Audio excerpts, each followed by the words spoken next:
Hello ಸ್ನೇಹಿತರೆ, ಎಲ್ಲರಿಗೂ ವಿಸ್ಮಯ ಕ್ಷಣ ಯೂಟ್ಯೂಬ್ ಚಾನೆಲ್ಗೆ ಮತ್ತೊಮ್ಮೆ ಸ್ವಾಗತ. ಇವತ್ತಿನ ವಿಡಿಯೋದಲ್ಲಿ ಪ್ರಾಣ ಪಣಕ್ಕಿಟ್ಟು ಬಾಹ್ಯಾಕಾಶ ಯಾತ್ರೆ ಮಾಡುವ ಗಗನಯಾತ್ರಿಗಳ ಸಂಬಳ ಎಷ್ಟು ಎಂಬುದನ್ನು ಇವತ್ತಿನ ವಿಡಿಯೋದಲ್ಲಿ ತಿಳಿಯೋಣ. ವಿಡಿಯೋ ತುಂಬಾ ಇಂಟ್ರೆಸ್ಟಿಂಗ್ ಆಗಿರುತ್ತೆ, ಕೊನೆಯವರೆಗೆ ನೋಡಿ. ಹಾಗೆ ಸಬ್ಸ್ಕ್ರೈಬ್ ಮಾಡೋದನ್ನು ಮಾತ್ರ ಮರಿಬೇಡಿ. ದೈಹಿಕವಾಗಿ, ಮಾನಸಿಕವಾಗಿ ಮತ್ತು ತಾಂತ್ರಿಕವಾಗಿ ಭಾರಿ ನೈಪುಣ್ಯ ಬಯಸುವ ಬಾಹ್ಯಾಕಾಶಯಾನಿಗಳು ಅಥವಾ ಗಗನಯಾತ್ರಿಗಳು ಎಷ್ಟು ವೇತನ ಪಡೆಯಬಹುದು? ಅಂತಾರಾಷ್ಟ್ರೀಯ ಬಾಹ್ಯಾಕಾಶ ಕೇಂದ್ರಕ್ಕೆ ತೆರಳುವ ವೇಳೆ ಮತ್ತು ಅಲ್ಲಿಂದ ಭೂಮಿಗೆ ಮರಳುವ ವೇಳೆ ಸದಾ ಜೀವ ಭಯದಲ್ಲೇ ಇರುವ ವಿಜ್ಞಾನಿಗಳಿಗೆ ಕೋಟಿ ಸಂಬಳ ಇರಬಹುದು ಎಂಬುದು ಎಲ್ಲರ ನಿರೀಕ್ಷೆ. ಆದರೆ ಅಂತಾರಾಷ್ಟ್ರೀಯ ಬಾಹ್ಯಾಕಾಶ ಕೇಂದ್ರಕ್ಕೆ ತೆರಳುವ ಪ್ರತಿಯೊಬ್ಬರು ತಮ್ಮ ಪ್ರಾಣವನ್ನೇ ಪಣಕ್ಕಿಟ್ಟು ಆ ಸಾಹಸಕ್ಕೆ ಮುಂದಾಗುತ್ತಾರೆ. ಅಲ್ಲದೆ ಅದಕ್ಕಾಗಿ ದೈಹಿಕವಾಗಿ, ಮಾನಸಿಕ ಮತ್ತು ತಾಂತ್ರಿಕವಾಗಿ ಅವರು ಸಿದ್ಧಗೊಳ್ಳುವುದು ಅವಶ್ಯಕ. ಹಾಗಿರುವಾಗ ಬಾಹ್ಯಾಕಾಶ ಗಗನಯಾತ್ರಿಗಳು ಎಷ್ಟು ವೇತನ ಪಡೆಯಬಹುದು ಎಂಬ ಕುತೂಹಲ ಎಲ್ಲರಿಗೂ ಇದ್ದೇ ಇದೆ. ಗಗನಯಾತ್ರಿಗಳಿಗೆ ವೇತನದ ಜೊತೆಗೆ ಜೀವಮಾನದ ಸಿಗುವ ಅಪರೂಪದ ಅವಕಾಶವೂ ಹೌದು. ಎಲ್ಲರಿಗೂ ಇಂತಹ ಅವಕಾಶ ಸಿಗುವುದಿಲ್ಲ. ಆದರೆ ನೀವು ಅಂದುಕೊಂಡ ಹಾಗೆ ಗಗನಯಾತ್ರಿಗಳಿಗೆ ವಿಪರೀತ ವೇತನ ನೀಡುತ್ತಿಲ್ಲ. ಯಾಕೆಂದರೆ ಗಗನಯಾತ್ರಿಗಳಿಗಿಂತ ಹೆಚ್ಚಿನ ವೇತನ ಹಲವು ಕಂಪನಿಗಳ ಸಿಇಒಗಳೇ ಸಂಪಾದಿಸುತ್ತಾರೆ. ಜೊತೆಗೆ ಗಗನಯಾತ್ರಿಗಳ ವೇತನವು ಅವರು ಯಾವ ದೇಶದವರು ಎಂಬುದನ್ನು ಕೂಡ ಅವಲಂಬಿಸಿದೆ. ಉದಾಹರಣೆಗೆ, ಇತ್ತೀಚೆಗೆ ಅಂತಾರಾಷ್ಟ್ರೀಯ ಬಾಹ್ಯಾಕಾಶಕ್ಕೆ ಕೇಂದ್ರಕ್ಕೆ ತೆರಳಿ ಅಲ್ಲಿಯೇ ಸಿಕ್ಕಿ ಬಿದ್ದಿರುವ ಭಾರತೀಯ ಮೂಲದ ಸುನಿತಾ ವಿಲಿಯಮ್ಸ್ ಮತ್ತಿತರಿಗೆ ಕಳೆದ ವರ್ಷದ ವೇತನ ಶ್ರೇಣಿಯ ಅನ್ವಯ ವಾರ್ಷಿಕ 70 ಲಕ್ಷ ರೂಪಾಯಿಯಿಂದ 1.27 ಕೋಟಿ ವರೆಗೆ ವೇತನ ನಿಗದಿಪಡಿಸಲಾಗಿದೆ. ಆದರೆ ವೇತನ ಸೇನೆಯಿಂದ ಆಯ್ಕೆಯಾದ ಗಗನಯಾತ್ರಿಗಳಿಗೆ ಸ್ವಲ್ಪ ಕಡಿಮೆ ಇರುತ್ತದೆ. ಕಾರಣ, ಯಾತ್ರೆ ಬಳಿಕ ಅವರು ಸೇನೆಯ ಹುದ್ದೆಯಲ್ಲಿ ಮುಂದುವರಿಯುತ್ತಾರೆ.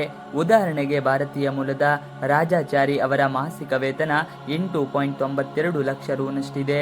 ಇನ್ನು ಯುರೋಪಿನಲ್ಲಿ ಸ್ಪೇನ್ ಏಜೆನ್ಸಿಯ ಗಗನಯಾತ್ರಿಗಳಲ್ಲಿ ಆರಂಭಿಸ ಹಂತದಲ್ಲಿ ಮಾಸಿಕ 5.50 ಲಕ್ಷ ರೂಪಾಯಿ, ಬ್ರಿಟನ್ನಲ್ಲಿ 5.86 ಲಕ್ಷ ರೂಪಾಯಿ, ಫ್ರಾನ್ಸ್ನಲ್ಲಿ 7.23 ಲಕ್ಷ ರೂಪಾಯಿ, ಹಾಗೆ 8.43 ಲಕ್ಷ ರೂಪಾಯಿ, ರಷ್ಯಾದಲ್ಲಿ 4.58 ಲಕ್ಷ ರು ವೇತನ ನಿಗದಿ ಮಾಡಲಾಗಿದೆ. ಇದಲ್ಲದೆ ಗಗನಯಾತ್ರಿಗಳಿಗೆ ವಿವಿಧ ದೇಶಗಳು ಪ್ರತಿ ಉಡಯನಕ್ಕೂ ಪ್ರತ್ಯೇಕ ಬೋನಸ್ ಮತ್ತು ಇತರೆ ಭತ್ಯೆಗಳನ್ನು ನೀಡುತ್ತದೆ. ಗಗನಯಾತ್ರಿಗಳಿಗೆ ನೀಡುವ ಮಾಸಿಕ ವೇತನವಾಗಿದೆ. ಇನ್ನು ಗಗನಯಾತ್ರಿಗಳ ಸಂಕ್ಷಿಪ್ತ ಇತಿಹಾಸವನ್ನು ತಿಳಿಯೋಣ. ಇಲ್ಲಿಯವರೆಗೆ 567 ಜನರು ಬಾಹ್ಯಾಕಾಶಕ್ಕೆ ಹೋಗಿದ್ದಾರೆ. ಈ ಬಾಹ್ಯಾಕಾಶ ಪ್ರವರ್ತಕರಲ್ಲಿ 503 ಪುರುಷರು ಮತ್ತು 64 ಮಹಿಳೆಯರು.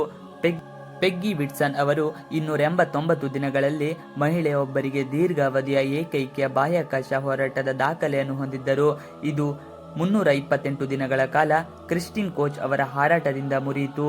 ಗಗನಯಾತ್ರಿ ಎಂಬ ಪದವು ನಿರ್ದಿಷ್ಟವಾಗಿ ಯುನೈಟೆಡ್ ಸ್ಟೇಟ್ಸ್, ಕೆನಡಾ, ಜಪಾನ್ ಮತ್ತು ಯುರೋಪ್ ಸರ್ಕಾರಗಳಿಂದ ತರಬೇತಿ ಪಡೆದ ಮತ್ತು ಧನ ಸಹಾಯ ಪಡೆದ ಬಾಹ್ಯಾಕಾಶ ಪ್ರಯಾಣಿಕರನ್ನು ಸೂಚಿಸುತ್ತದೆ. ಗಗನಯಾತ್ರಿ ಬಹುಶಃ ಏರೋನಾಟ್ ಎಂಬ ಪದದಿಂದ ಸ್ಫೂರ್ತಿ ಪಡೆದಿರಬಹುದು. ಇದನ್ನು 1780ರ ದಶಕದಲ್ಲಿ ಬಿಸಿ ಗಾಳಿಯ ಬಲೂನ್ ಪ್ರಯಾಣಿಕರನ್ನು ಉಲ್ಲೇಖಿಸಲು ಬಳಸಲಾಗುತ್ತಿತ್ತು. 1930ರ ದಶಕದ ಆರಂಭದ ವೇಳೆಗೆ ಗಗನಯಾತ್ರಿ ಎಂಬ ಪದವನ್ನು ಕಥೆಗಳು ಮತ್ತು ಕವಿತೆಗಳಲ್ಲಿ ಬಾಹ್ಯಾಕಾಶ ನೌಕೆಗಳಲ್ಲಿ ಪ್ರಯಾಣಿಸುವ ಪಾತ್ರಗಳನ್ನು ವಿವರಿಸಲು ಬಳಸಲಾಗುತ್ತಿತ್ತು. ಬಾಹ್ಯಾಕಾಶ ನೌಕೆಯ ಕಾರ್ಯಾಚರಣೆಯ ಯಾವುದೇ ಸದಸ್ಯ ಅಥವಾ ಬಾಹ್ಯಾಕಾಶಕ್ಕೆ ಪ್ರಯಾಣಿಸುವ ಯಾವುದೇ ಸಿಬ್ಬಂದಿಯನ್ನು ವಿವರಿಸಲು ನಾಸಾ ಗಗನಯಾತ್ರಿ ಎಂಬ ಪದವನ್ನು ಬಳಸುತ್ತದೆ. ಯುರೋಪಿಯನ್, ಜಪಾನೀಸ್ ಮತ್ತು ಕೆನಡಾದ ಬಾಹ್ಯಾಕಾಶ ಸಂಸ್ಥೆಗಳಿಗೂ ಇದು ಅನ್ವಯವಾಗುತ್ತದೆ. ಬಾಹ್ಯಾಕಾಶ ಓಟ ಪ್ರಾರಂಭವಾದ್ದು ಹೇಗೆ?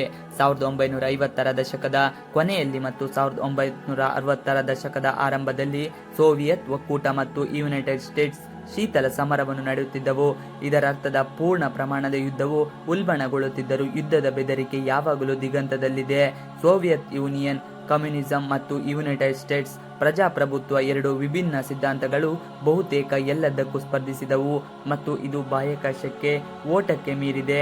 ಏಪ್ರಿಲ್ 1961ರಲ್ಲಿ ಮೊದಲ ಮಾನವನನ್ನು ಬಾಹ್ಯಾಕಾಶಕ್ಕೆ ಪಡೆಯುವ ಮೂಲಕ ಸೋವಿಯತ್ ಒಕ್ಕೂಟವು ಮೊದಲ ಬಾಹ್ಯಾಕಾಶ ಓಟದ ಯುದ್ಧವನ್ನು ಗೆದ್ದಿತು.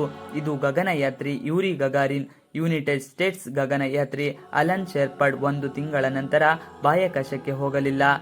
1965ರಲ್ಲಿ ಅಲೆಕ್ಸಿ ಲಿಯೋನೋವ್ ವೋಸ್ಕೋಡ್ 2 ಮಿಷನ್ನ ಭಾಗವಾಗಿ ಪ್ರಯೋಗಗಳನ್ನು ನಡೆಸಿದಾಗ ಸೋವಿಯತ್ ಒಕ್ಕೂಟವು ಮೊದಲ ಬಾಹ್ಯಾಕಾಶ ನಡಿಗೆಯನ್ನು ನಡೆಸುವ ಮೂಲಕ 2ನೇ ಹೊಡೆತವನ್ನು ಪ್ರಾರಂಭಿಸಿತು. ನಾಸಾದ ಜೆಮಿನಿ 4 ಮಿಷನ್ ಭಾಗವಾಗಿ 4 ತಿಂಗಳ ನಂತರ ಎಡ್ ವೈಟ್ ತನ್ನ ಬಾಹ್ಯಾಕಾಶ ನಡಿಗೆಯನ್ನು ಪೂರ್ಣಗೊಳಿಸುವುದರೊಂದಿಗೆ ಯುನೈಟೆಡ್ ಸ್ಟೇಟ್ಸ್ ಮತ್ತೆ ಹಿಂದುಳಿದಿದೆ. ಯುಎಸ್ಎ ಸರ್ಕಾರವು ಬಾಹ್ಯಾಕಾಶ ಓಟದಲ್ಲಿ ಹಿಂದೆ ಸರಿಯುವುದರಲ್ಲಿ ನಿರಾಶೆಗೊಂಡಿತು ಮತ್ತು ಚಂದ್ರನ ಮೇಲೆ ಮಾನವನನ್ನು ತಮ್ಮ ಏಕೈಕ ಗಮನಕ್ಕಾಗಿ ಮಾಡಿತು. 1969ರಲ್ಲಿ ನೀಲ್ ಆರ್ಮ್ಸ್ಟ್ರಾಂಗ್, ಬಜ್ ಆಲ್ಡ್ರಿನ್ ಮತ್ತು ಮೈಕಲ್ ಕಾಲಿನ್ಸ್ ಅವರು ಅಪೋಲೋ 11 ಮಿಷನ್ನ ಭಾಗವಾಗಿ ಚಂದ್ರನನ್ನು ತಲುಪಿದಾಗ ಇದು ಪೂರ್ಣಗೊಂಡಿತು. ಇದು 1960ರ ದಶಕದ ಬಾಹ್ಯಾಕಾಶ ಓಟದ ಪರಾಕಾಷ್ಠೆಯಾಗಿತ್ತು. ಈ ಗುರಿಯು ಪೂರ್ಣಗೊಂಡ ನಂತರ ಹೆಚ್ಚಿನ ಬಾಹ್ಯಾಕಾಶ ಕಾರ್ಯಾಚರಣೆಗಳು ನಡೆದವು, ಆದರೆ ಅಮೆರಿಕದ ಜನರಿಂದ ಕಡಿಮೆ ಉತ್ಸಾಹ ಕಂಡುಬಂದಿತು, ಆದ್ದರಿಂದ ನಿಧಿಯು ಕಡಿಮೆ ಆಯಿತು. ನಿಧಿ ಕಡಿಮೆ ಇದ್ದರೂ ಗಗನಯಾತ್ರಿಗಳಿಗೆ ನಾಸಾದಲ್ಲಿ ತರಬೇತಿ ನೀಡಲಾಗುತ್ತಿತ್ತು. ಸೋವಿಯತ್ ಒಕ್ಕೂಟವು 1980ರ ದಶಕದಲ್ಲಿ ಮೀರ್ ಬಾಹ್ಯಾಕಾಶ ನಿಲ್ದಾಣವನ್ನು ಅಭಿವೃದ್ಧಿಪಡಿಸುವುದರ ಮೇಲೆ ಕೇಂದ್ರೀಕರಿಸಿತು. ಇದು ಭೂಮಿಯ ಸುತ್ತು ಸುತ್ತುತ್ತದೆ ಮತ್ತು 1996ರವರೆಗೆ ಕಾರ್ಯಾಚರಣೆಗಳಿಂದ ಕೇಂದ್ರ ಡಾಕಿಂಗ್ ಸ್ಟೇಷನ್ ಆಗಿತ್ತು.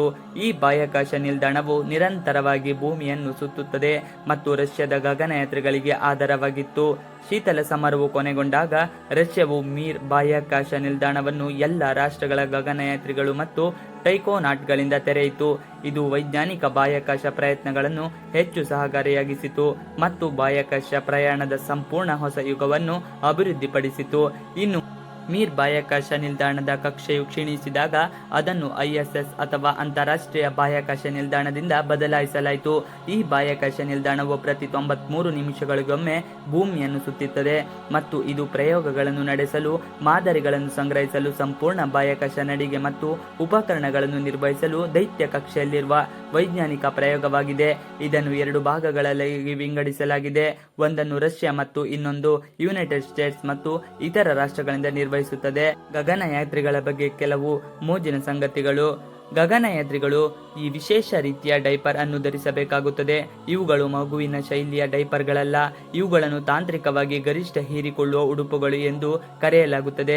ಗಗನಯಾತ್ರಿಗಳು ದೀರ್ಘ ಬಾಹ್ಯಾಕಾಶ ನಡಿಗೆಗಳನ್ನು ಪೂರ್ಣಗೊಳಿಸುತ್ತಿರುವಾಗ ಅಥವಾ ಅವರು ತಮ್ಮ ಭಾರವಾದ ಉಪಕರಣಗಳು ಮತ್ತು ಸೂಟ್ಕೇಸ್ಗಳನ್ನು ಧರಿಸಿರುವಾಗ ಸ್ನಾನಗೃಹಕ್ಕೆ ಹೋಗಲು ಸರಳವಾಗಿ ಬಿಚ್ಚುವುದು ಸುಲಭವಲ್ಲ.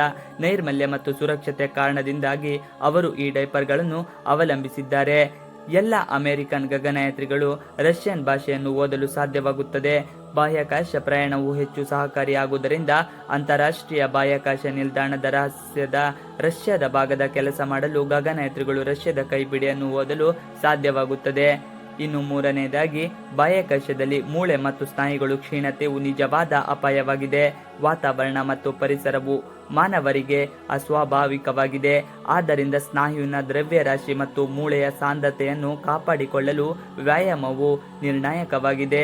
ಗಗನಯಾತ್ರಿಗಳಿಗೆ ಪ್ರತಿದಿನ ಕನಿಷ್ಠ 2 ಗಂಟೆಗಳ ಕಾಲ ವ್ಯಾಯಾಮವನ್ನು ಮಾಡಿಸಲಾಗುತ್ತದೆ.